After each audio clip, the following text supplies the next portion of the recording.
Hey everybody, welcome back to the Dice Tower. My name is Chris Yee. And I'm Joey Evans. Today we're taking a look at a sequel to Overboss called Overboss Duel. Duel, that means two. Yeah. In Spanish, French, German. Spanish, German. Anyway, so this is going to follow the same formula from Overboss, Right. but it's going to be specifically for two players, a little bit more of a head-to-head interactive kind of a... Lot more of a head-to-head interactive. Yeah, so let's go ahead. Joey here's going to show you how it plays, and then we'll give you our thoughts. Okay, we are set up for a game of Overboss Duel here. Now, I've actually got it set up kind of more mid-game, so you can kind of see more. It's easier to see what the tiles do. But briefly, Overboss Duel plays similar to Overboss, except you're all using one shared board. Now, this is actually my side, and this is the opponent's side. But it doesn't matter as far as placing tiles. I can place tiles on their side or on my side. That's where the game gets a bit aggressive. But I'm not going to go really deep into how Overboss works. I'll kind of briefly talk about it for you that haven't played Overboss.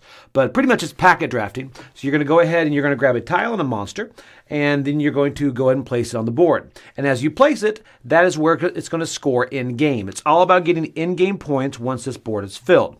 So real quick, I'm going to go through the 6 new tiles that are, or the 6 tiles that are included that will score and how they score. First off, we've got the dungeons. Dungeons aren't new. Dungeons have been here, but dungeons are the one tile that cannot take a monster.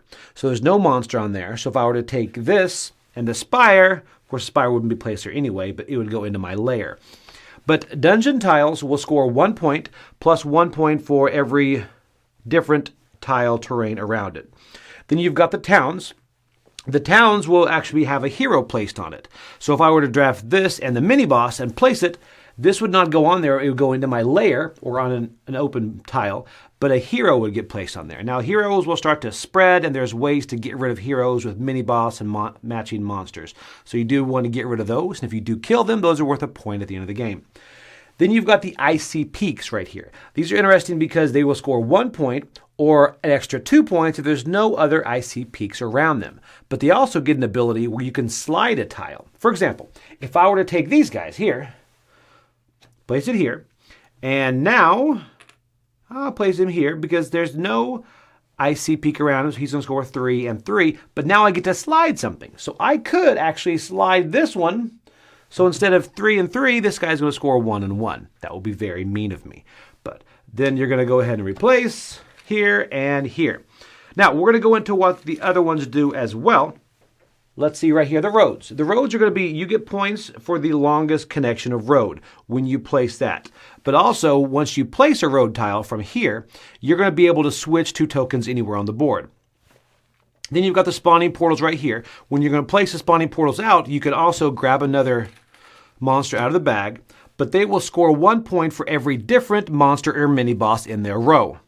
And finally, sunken cities are going to score 1 point for every crystal or spire in your lair. Now, let's go to crystal or spires. Crystals or spires, for example, this one right here has 1 and the town, so it's going to score 1 point for every town on your side of the tile or the board at the end of the game. And these spawning portals are very interesting because these spawning portals, you can take it, and if I want to use it, I can flip it and then move one diagonally, right? So I could move this one diagonally to right here. Of course, that would make all of those not score, which would be very mean. And spawning portals can actually be recharged because every time you do grab one of these sunken cities, one thing you can do is you can flip it back over and recharge it and use it again. One other thing is they also have their bosses in here. Like King Croak is back in here, but they have powers that are more unique and useful here with Overboss Duel. And then finally, after everything is filled, you're going to go ahead and fill these out, and you're going to tally up your score. They have all the terrains here, the dungeons. Then you're going to have mini bosses, which are these guys right here. It'll be 2 points. You're going to have crystals, which I mentioned before. You're going to have matching monsters. If a monster matches its tile, its terrain type, you're going to get 1 point. For example, this guy, this Yeti, is where he needs to be. You don't stick a Yeti in town. That's crazy talk. And then you've got bands of monsters, which are the big thing. The more monsters that are together in a line form a band, and you're going to get points for those. And then you've got defeated heroes, which I mentioned before. And you're going to tally that up, and you're going to see who wins and who is the best at Overboss Duel. So now let's send it back and see what we thought about it. That was a fantastic overview. I do hope that I agree. Okay, now you like Overboss the first one, right? I do, as do you, right? Mm-hmm. In fact, it's funny because Overboss is one of those games that I think is under talked about because it came out in the same year that Cascadia came out. Cascadia has blown up very huge. Yep. And there's aspects that the two games are quite similar, and there's aspects of Overboss I actually like more. I agree. Except for, and the biggest thing for me is the setup. Yes. The reason I bring that up and that's relevant to this is because one of the things I appreciate most is this box has 5 different tile types and different monsters, all those things, but it's just self-contained. It says the game's set up. Open up the bag, set up the tiles, and go.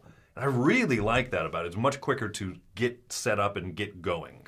I agree, and you get a good point on Overboss is just having like a setup group that you're going to use that'll make it much easier than to have to choose every time. This one is so much more straightforward. Right.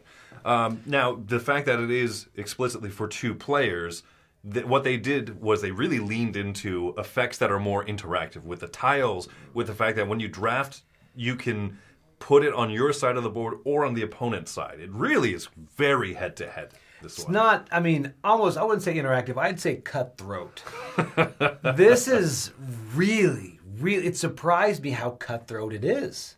Yeah, and it's one of those things where you start seeing the implication one after the other of like, oh, I put these tiles, I arranged them really nicely, and you take something and you go, whoop, like, oh, I just lost like 6 points.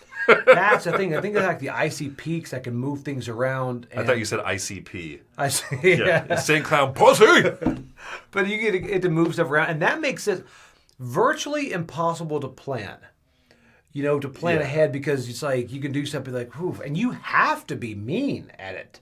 Right, because they'll be mean to you if you're not being mean to them, or while you're being mean to them. That's I remember the first game I played with you, you're just like, whew, and I just felt like I was being really mean, and you were throwing heroes at me left and right, and then I just started breaking up your roads, and it was just that I did not expect going into it because Overboss itself is just a fun game, and this one, you've got that almost hate drafting has always been a part of Overboss, seeing that taking it before they get it, playing defense, but this is full on offense. I agree. To the point you could just take a tile and just plop it in the opponent's land. Yes. See, I think for me, where this kind of crosses the line from what I want in a head-butting type game is, I think that's clever, but I don't love that part where you can just take a tile that I don't want and just bloop, plop it right in my landscape. The idea of moving things, shifting things. Oh, I didn't want you to move these things. I didn't want you to kind of have these little villagers like slowly popping up on my map. That's interactive to the point where I'm okay with it, but something about I have my perfect landscape built up, and then you're just dropping prefab homes. You built a trailer park in the middle of this pond I'm trying to build. Like, what are you doing? That doesn't go there. Yeah, it's more destruction over creation. It's like I see you making something really nice over there, and I just want to break it up just a little bit. Because if I move a tile, you could lose like 8 points, Right. And it's like, and then it's just deflating to see and sometimes there's no way to go back to that point, So it's, or you use it like those little puzzles where you move things around and you end up moving a couple tiles to where now you can't go back there. What I'll say is there was some really clever play. I don't compliment you often enough, right? You're the butt end of a lot of jokes here at the Dice Tower. I am. But you had some just incredibly clever plays with this game where, as I was like, okay, no matter what Joey does, I can reverse it. And then you got that special portal. You spent it to move 2 of my tiles diagonally, and then you used the second one to really muck up my board, and then you dropped something down in a way that I couldn't repair it. It was like, whoa. And it made 5 or 6 of your tiles virtually worthless.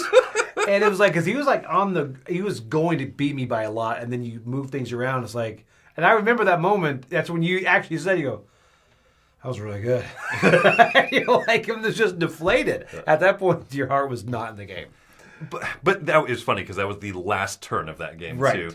But here's the thing, is that some games are long and mean, and I hate them. And I didn't hate this. This is a pretty quick game. It is.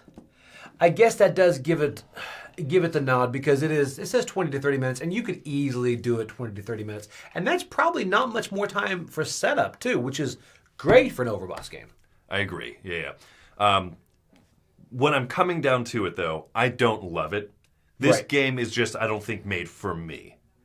No. In my taste, the way that I want to play. No, and I don't. I can come in on my score. I'm actually coming in at a 6 on it, and only because I appreciate what it does. I'm glad it exists because I'll probably try to take some of these and play them in the other Overboss. What this did do is this made me want to play Overboss more and kind of get, like you mentioned, just get the tiles that you want ready to go. But this right here, it is just. Even as a 2-player game, I like my 2-player games a bit more relaxed. This is just really, really cutthroat. And yeah, so I'm like, I can't recommend it unless you really like that kind of thing, that head-to-head. I think this is going to be extremely divisive because there are going to be people who love this. There are. Love the fact that, unlike the original or unlike Cascadia, people can play. Well, this is multiplayer solitaire for the most part. And I get that, right? Your tastes are different than my taste. And I think that for that specific type of gamer, you should check it out. But my taste and my score is also going to be a 6 for the same reason. Yeah. This is something I respect, and I think it's cool that they went full bore. You really did. You can just attack your opponent in every way imaginable that you could in a little, cutesy little grid game. And they said, no, it's going to be fairly cutthroat.